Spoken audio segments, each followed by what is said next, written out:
প্রিয় শিক্ষার্থী, এখন আমি ত্রিকোণমিতিক অধ্যায় অনুশীলনী 9.2 এর 13 নম্বর অঙ্কটি সমাধান করে দেব।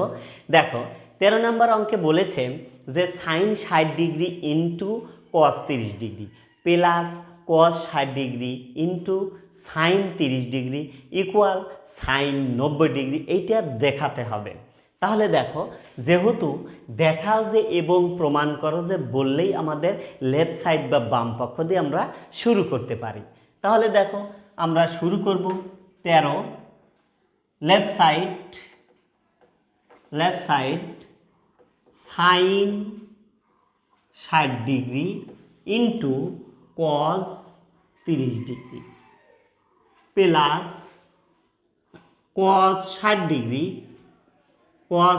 ডিগ্রি ইন্টু সাইন 30 ডিগ্রি, এইটা ইকুয়াল সাইন 90 ডিগ্রি আমাদেরকে দেখাতে হবে। তাহলে দেখো, এখানে আমরা কি করব, এখন মান বসিয়ে দেব।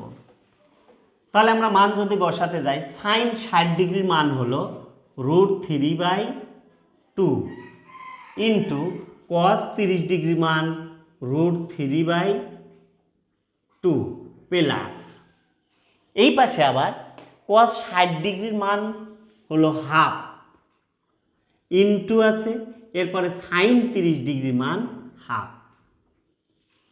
তাহলে আমরা মানগুলো বসিয়ে দিলাম, অর্থাৎ সাইন 60 ডিগ্রি মান √3/2, কস 30 ডিগ্রি মান √3/2 এবং কস 60 ডিগ্রি মান হাফ, সাইন 30 ডিগ্রি মানও কিন্তু হাফ। এখন দেখো, আমরা এই উপরে √3 গুণ করলে একটা 3 হয়, আর নিচে 2 দুগুণে 4, অর্থাৎ উপরে উপরে গুণ করলাম, নিচে গুণ করলাম।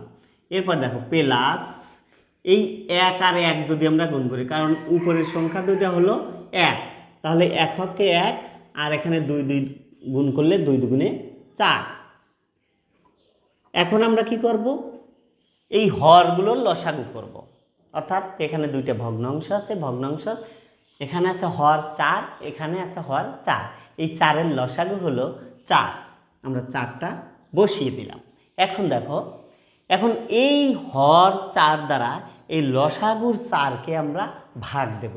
ভাগ দিয়ে যে ভাগফলটা হবে সেই ভাগফল গিয়ে এই 3 এর সাথে গুণ করব। তাহলে দেখো, 4 দ্বারা যদি 4কে আমরা ভাগ করি তাহলে ভাগফল হবে 1।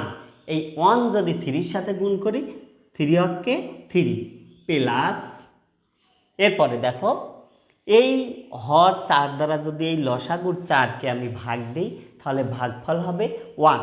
এই 1 গিয়ে গুণ হবে এই 1-এর সাথে, 1 হকে 1। এখন দেখো, তাহলে উপরে আমরা যোগ করি 3 আর 1-এ 4 আর নিচে হলো 4।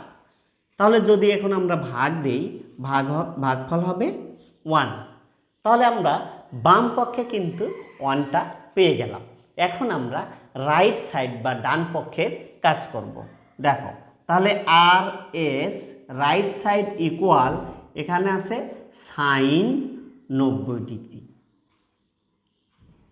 Sign 90 degree. আমরা সাইন 90 ডিগ্রির মান জানি হলো কত, 1। তাহলে কিন্তু আমরা রাইট সাইডের মান পেলাম কত, 1, এবং লেফট সাইডের মানও পেয়েছি 1। তার মানে সমান সমান কিন্তু হয়ে গেল। আমরা দেখাতে পারলাম যে উভয় পক্ষই সমান। এখন লিখতে পারি, সুতরাং এলএস ইকুয়াল আরএস শুড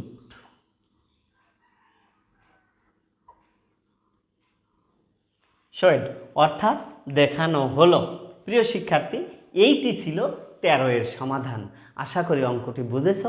আবার দেখা হবে পরবর্তী ক্লাসে। সবাই ভালো থেকো, সুস্থ থেকো। আল্লাহ হাফেজ।